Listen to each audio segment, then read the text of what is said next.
algo muito interessante e tomei conhecimento na semana passada.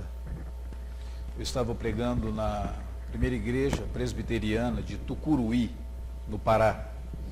E quando eu cheguei lá, o irmão disse: por favor, continuem postando os vídeos das mensagens, dos sermões, essa exposição que vocês estão fazendo no Sermão do Monte. E acompanhei as exposições em Daniel também. Nós não temos o conhecimento de quantas pessoas de fato ouvem a exposição da Escritura Sagrada em algumas das nossas igrejas. Então abra a sua Bíblia, por gentileza, em Atos capítulo 2, do versículo de número 42 ao versículo de número 47. Diz assim o texto bíblico: E perseveravam na doutrina dos apóstolos e na comunhão, no partir do pão e nas orações. Em cada alma havia temor, e muitos prodígios e sinais eram feitos por intermédio dos apóstolos. Todos os que creram estavam juntos e tinham tudo em comum. Vendiam as suas propriedades e bens, distribuindo o produto entre todos à medida que alguém tinha necessidade. Diariamente perseveravam unânimes no templo, partiam o pão de casa em casa e tomavam as suas refeições com alegria e singeleza de coração, louvando a Deus e contando com a simpatia de todo o povo. Enquanto isso, acrescentava-lhes o Senhor, dia a dia, os que iam sendo salvos. Vamos orar mais uma vez? Senhor Deus bendito, Tu és um Deus que não permaneceste oculto, nem em silêncio, mas Tu te revelaste a nós. Tu tens falado ao Teu povo, e na Tua palavra ouvimos a Tua mensagem e lemos aquilo que tens para a Tua igreja. Ó Pai bendito, fale não apenas à igreja como a comunidade, mas fale também a cada indivíduo. É a nossa oração no nome do Senhor Jesus. Amém. Quando nós lemos o Novo Testamento, nós observamos a maneira como a igreja do Senhor Jesus Cristo foi fundada. Jesus disse que ele fundaria a sua igreja e ele entregaria as chaves dessa igreja a Pedro, o apóstolo, e aos demais apóstolos que ali estavam. Por isso a igreja do Senhor Jesus, ela é chamada de uma igreja apostólica. Quando nós lemos o livro de Atos dos Apóstolos, no capítulo de número 2, nós percebemos o que aconteceu quando os apóstolos retiraram do bolso as chaves da igreja. E eles usaram aquela chave da igreja por meio da pregação e da exposição da palavra do Senhor Deus. Cerca de 3.000 foram alcançados, foram convertidos e passaram a fazer parte daquela igreja logo no início da sua existência. E aqui nós temos o texto que relata como aquelas pessoas viviam naquele momento. O que eu acho interessante é que quem escreveu esse texto foi nada mais, nada menos do que um médico. O famoso doutor Lucas, que escreveu o Evangelho de Lucas, escreveu o livro de Atos dos Apóstolos. E como médico, Lucas, ele é muito preciso nas suas observações. Ele faz, ao longo de todo o livro de Atos, ele faz algumas observações bem precisas. Ele parece chamar a nossa atenção, dizendo: vejam como a igreja crescia. No Pentecostes, cerca de 3.000. Logo mais, sobe para 5.000. Veja como que a palavra de Deus cresce. Veja como o Evangelho de Deus se estende naquela região e naquela outra região. Eu acho interessante porque Deus tem concedido a mim e a muitos aqui amizade com alguns que são médicos. E o médico, normalmente, ele precisa especializar na observação para ter um diagnóstico correto. E fazer uma verdadeira prescrição, uma descrição da situação do indivíduo. Mas ele também tem que atentar para os efeitos colaterais daquilo que é observado, para que depois ele possa dar ao paciente um prognóstico. E é isso que Lucas faz aqui nesse texto, quando ele fala sobre esta igreja que estava iniciando e essa igreja que estava crescendo tão rapidamente, essa igreja que tem todos os seus sinais e as indicações de uma igreja viva, de uma igreja repleta de vitalidade. Observe, em primeiro lugar, a descrição que Lucas faz sobre o que é uma igreja saudável. Se nós observarmos isso, se nós observarmos o que é uma igreja saudável, nós poderemos crescer continuando ou desejando ser uma igreja saudável. Ele observa duas coisas aqui desta igreja em Atos capítulo 2. Primeiro ele diz, essa é uma igreja que tem uma dieta muito boa. Em que consistia a dieta daquela igreja em Atos capítulo de número 2? Ele diz assim, e eles perseveravam na doutrina dos apóstolos. Eles perseveravam e eles se alimentavam da própria palavra de Deus. Observem que o ensinamento dos apóstolos foi aquilo que os apóstolos receberam do Senhor Jesus. E o que os apóstolos receberam do Senhor Jesus foi o cumprimento de todo o Antigo Testamento, com as instruções agora do Filho do Deus vivo, falando sobre a vida dessa igreja na face da terra. Então, as pessoas, os membros dessa igreja, eles se acercavam dos apóstolos. E eles diziam para esses apóstolos, olha, fale-nos mais do que Jesus ensinou. Fale-nos mais do que Jesus ensinou sobre a maneira como eu tenho que lidar com o dinheiro. A maneira como eu devo vencer a ansiedade. Fale-nos mais sobre o que Jesus ensinou sobre a vida nos céus. Fale-nos mais sobre o que Jesus ensinou sobre as parábolas, sobre a maneira como eu devo me relacionar uns com os outros. Fale-nos mais sobre o que Jesus nos ensinou sobre a fidelidade, sobre família, sobre casamento, sobre os riscos do adultério, sobre o grande problema do divórcio. Fale-nos mais. Dá-nos da palavra de Deus que vocês ouviram por meio do Senhor Jesus Cristo. Nisto consistia a dieta daquela igreja. Era uma dieta que consistia da palavra do Senhor Deus. Eu acho muito interessante porque aquilo fazia daquela igreja uma igreja saudável. E você observa como que os apóstolos, ao longo do livro de Atos, como que eles estão desejosos de ensinar a palavra de Deus para outras pessoas. O próprio apóstolo Paulo, lá em Atos, capítulo de número 18, diz que ele alugou uma escola. E ele passava grande parte do dia ensinando, instruindo a palavra de Deus para a igreja. A igreja se alimentava da palavra. Se nós queremos, de fato, ser uma igreja saudável, a nossa dieta tem que consistir de um alimento contínuo da palavra de Deus. Nós conhecemos, pelo menos de leitura, o autor do livro O Peregrino, John Bunyan.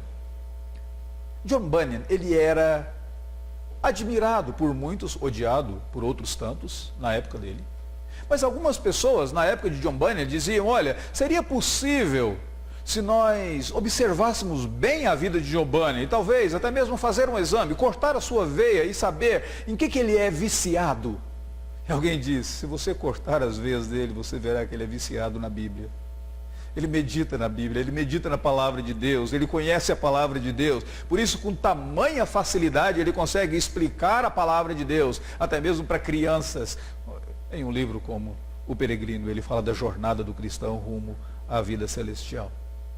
Em que consiste a vitalidade de uma igreja e daquela igreja? Da palavra de Deus. Permita-me fazer uma pergunta a você na manhã. De que você tem se alimentado? Muitos de nós têm se alimentado das mensagens de Facebook. Muitos de nós têm se alimentado de mensagens da mídia que não fazem bem à nossa alma. De comentários de outros que não edificam o nosso coração. De relacionamentos que não nos faz mais parecidos com Cristo Jesus, que não nos dá uma base sólida.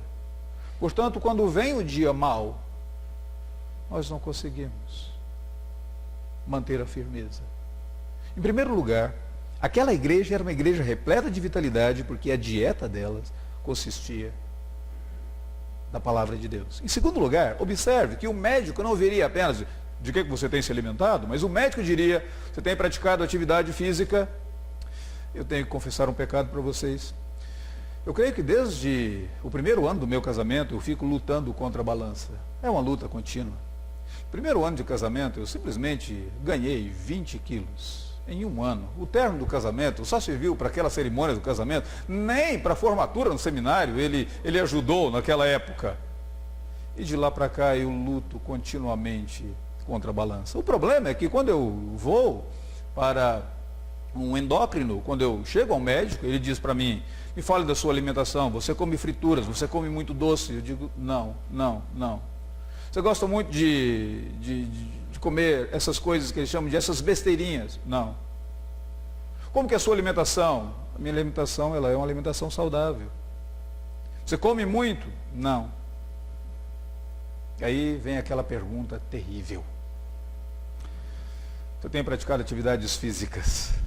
Não. Eis o problema. Interessante, muitas vezes eu viro para minha esposa e digo, eu preciso entrar numa dieta, ela vira para mim e diz, não é dieta que você precisa de atividade física. Se você tivesse atividade física, você não se alimenta mal. Aqui é um problema interessante, porque muitas vezes nós podemos alimentar bem, mas não praticarmos os exercícios que nós deveríamos fazer. Na vida espiritual também é assim. Essa igreja se alimentava bem e essa igreja praticava alguns exercícios contínuos. Quais eram aqueles exercícios? Em primeiro lugar, a comunhão dos santos. Eles perseveravam na doutrina dos apóstolos e na comunhão dos santos. Comunhão é uma atividade, é um exercício que a igreja do Senhor Jesus deve praticar continuamente. A nossa comunhão foi pelo que Cristo realizou por nós na cruz do Calvário, mas aquilo que Cristo realizou por nós na cruz do Calvário deve ser exercitado por mim e por ti. Ligar para um irmão, procurar saber como que você está, como que eu posso orar por você. Participar da vida comunitária na igreja. Chorar com os que choram, se alegrar com aqueles que se alegram. Isso é algo de uma atividade que nós devemos continuamente nos esforçar para fazer. Uma outra coisa que o texto diz, eles participavam do partir do pão. E eu quero tomar esse partir do pão, nesse texto, como sendo a própria ceia do Senhor. Porque mais tarde, no próprio texto, vai dizer que eles partiam o pão de casa em casa, no versículo de número 46. Partir o pão de casa em casa é tomar as refeições com singeleza, no versículo de número 46. Mas agora, no verso de número 42, quando diz que eles estavam na comunhão dos santos, no partir do pão e nas orações, creio eu ser aqui uma referência à própria ceia do Senhor. Ou seja, eles praticavam aquele exercício de, na ceia do Senhor, continuamente se lembrar do sacrifício que Jesus fez, da morte do Filho de Deus no meu lugar. Quando o Filho de Deus recebeu a ira do Pai sobre os pecados que estavam sobre ele, porque ele tomou o meu lugar. Quando eu me lembro daquilo que o Senhor Jesus Cristo fez, esse é um exercício saudável para a minha vida.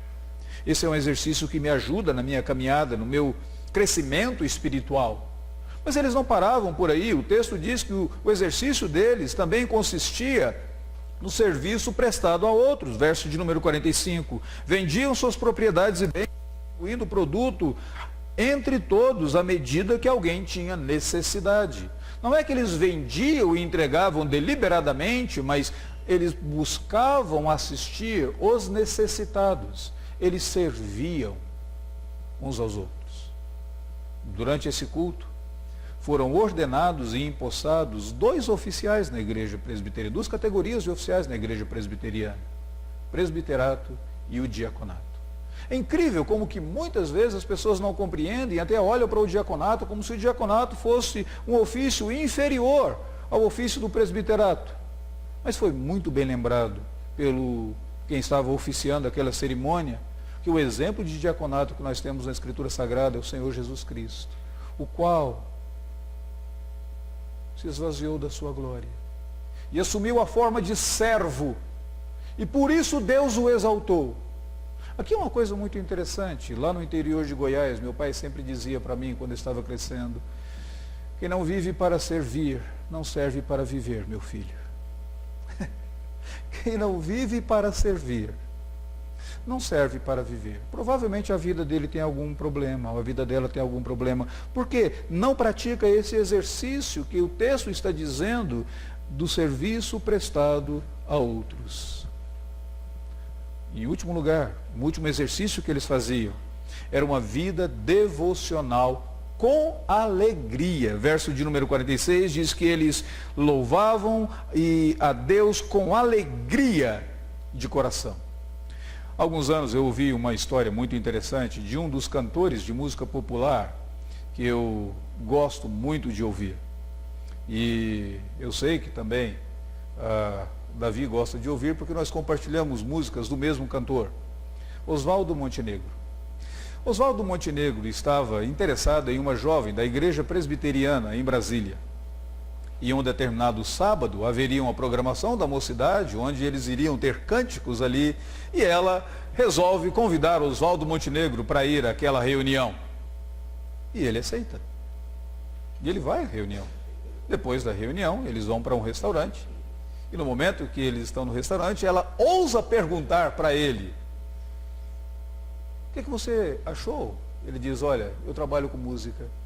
Eu tenho músicos que conseguem tocar 10 vezes melhor do que qualquer um daqueles músicos que estavam tocando lá na reunião da mocidade de vocês.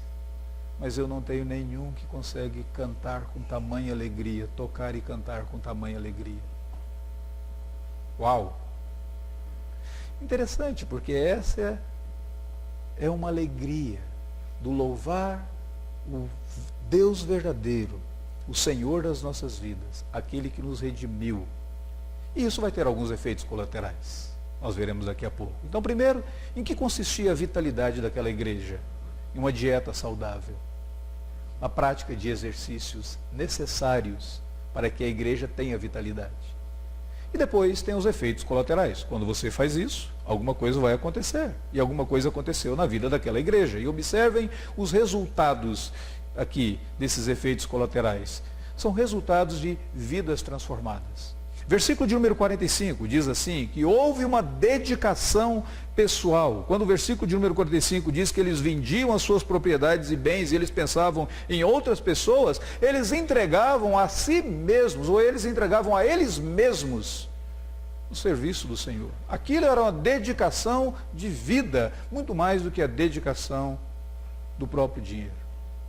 E isso é um efeito colateral de quando você tem uma dieta saudável e quando você tem práticas necessárias para que a vitalidade permaneça nessa igreja. Uma dedicação pessoal, uma transformação de vida. Olhos voltados não para eles mesmos, mas olhos voltados para necessidades de outras pessoas. O pecado nos faz egoístas. O pecado é encurvatus em si. Ele nos volta para nós mesmos. Quando o pecado reina na nossa vida. Mas quando existe uma transformação, quando existe uma mudança no coração, ao invés de ficarmos olhando para nós mesmos, para as nossas próprias motivações, para os nossos próprios desejos, para as nossas próprias necessidades, nós olhamos para os outros ao redor. E aquela transformação aconteceu na igreja.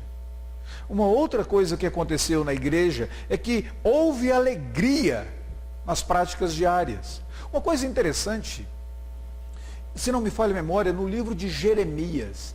Jeremias fala da possibilidade de muitas vezes servos de Deus realizarem a obra do Senhor Deus, mas gemendo. Não com alegria, não com contentamento, mas gemendo. Como se aquilo fosse um fardo, um cansaço, um peso em ouvir uma mensagem, um peso em cantar um hino, um peso em ter que sair de casa e estar na comunhão dos irmãos, um peso.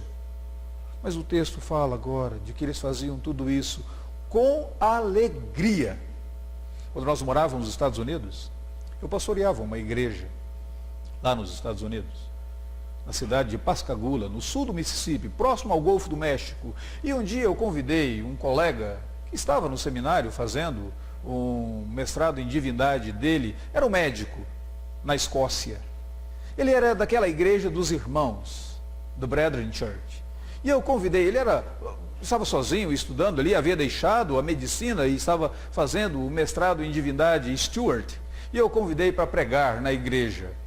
A princípio eu imaginava que eles não entendiam o meu sotaque, o meu inglês com sotaque, porque eu era do sul, da América do Sul, do Brasil. Mas logo eu percebi que pior do que o meu sotaque era o sotaque escocês do Stuart. Aí eles ficaram tão contentes em me ouvir no próximo domingo, que isso de alguma maneira motivou. Mas uma coisa interessante do Stuart é que nós ficamos hospedados na mesma casa no final de semana. E logo pela manhã eu acordei para a minha leitura bíblica, sempre a oração e me preparar para o culto, como eu gosto de fazer. E o Stuart chega próximo e diz: irmão, a comunhão dos santos já é agora? Eu digo: não, querido, começa às 9 horas. E são 6 horas agora. Ele diz: eu vou ler a Bíblia um pouco. Mais um pouco ele diz: irmão, a comunhão dos santos? Eu disse: sim, vai acontecer hoje, a comunhão dos santos vai acontecer às 9 horas. Terminamos de tomar o café e rapidamente o Stuart nos apressa: irmãos, a comunhão dos santos. Eu digo: Stuart, 2 quarteirões aqui, o templo, nós chegaremos lá. E quando chegou o momento, ele virou para mim e disse: eu estou tão feliz de poder participar da comunhão dos santos. E naquele momento eu invejei a felicidade do Stuart. Ah, como seria diferente para mim e para você, chegando o momento do celebrar da comunhão dos santos, nós sairmos com alegria no coração e dizendo: a comunhão dos santos, a comunhão dos santos. Nós chegaríamos e cumpriria-se aquilo que está no Salmo de número 122. Alegrei-me quando me disseram: vamos à casa do Senhor. Ah, seria dessa forma. Estar na comunhão com os irmãos. Essa alegria é um efeito colateral. Um outro efeito colateral está no versículo de número 47. O impacto que isso causou às pessoas ao redor. O texto diz que eles louvavam a Deus, contando com a simpatia de todo o povo, e todo o povo ao redor lhes era simpático. As pessoas notam quando eu e você temos alegria em praticar as atividades diárias na vida cristã. As pessoas notam quando nós temos esse entusiasmo em servir, louvar ao nosso Deus, em viver para a glória dele, nos alimentarmos da palavra dele, praticarmos esses exercícios, essas atividades. As pessoas ao nosso redor notam isso e elas desejarão conhecer melhor esse Deus a quem servimos. Tendo isso, uma dieta correta, práticas corretas, efeitos colaterais, qual seria o prognóstico daquela igreja? O que poderia acontecer com aquela igreja? Versículo de número 47 diz: enquanto isso o Senhor acrescentava-lhes dia a dia os que iam sendo salvos. É Deus quem faz a igreja crescer. É Deus quem acrescenta a essa igreja repleta de vitalidade pessoas, membros, indivíduos que vêm e eles querem louvar, servir e adorar o verdadeiro Deus. O que aconteceu naquele exato momento? Foi a verdadeira prática do ministério da palavra de Deus. A palavra era não apenas pregada, proclamada, mas a palavra era praticada. Ela era saboreada, porque eles se alimentavam da palavra de Deus. E por isso aquela igreja crescia. Eu não sei se você já observou a perspectiva bíblica sobre a igreja. Mas o livro de Apocalipse, logo no primeiro capítulo, tem uma perspectiva muito interessante sobre a igreja, que eu creio, alguns cristãos às vezes ignoram.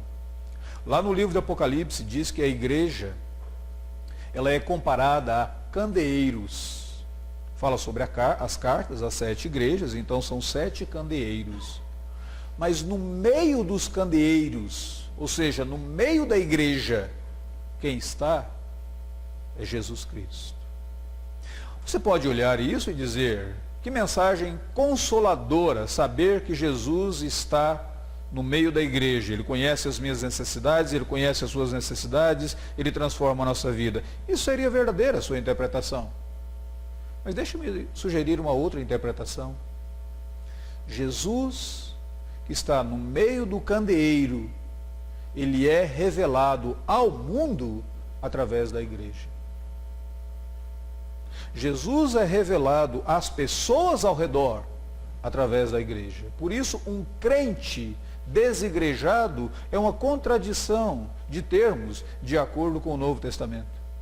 Um crente no Senhor Jesus Cristo, ele está envolvido na igreja, ele está integrado na igreja, ele deseja conhecer e servir melhor a esse que está no meio dos candeeiros e que o mundo ao redor vê a luz dele por meio da luz da igreja. Eu e você representamos Cristo nos nossos relacionamentos.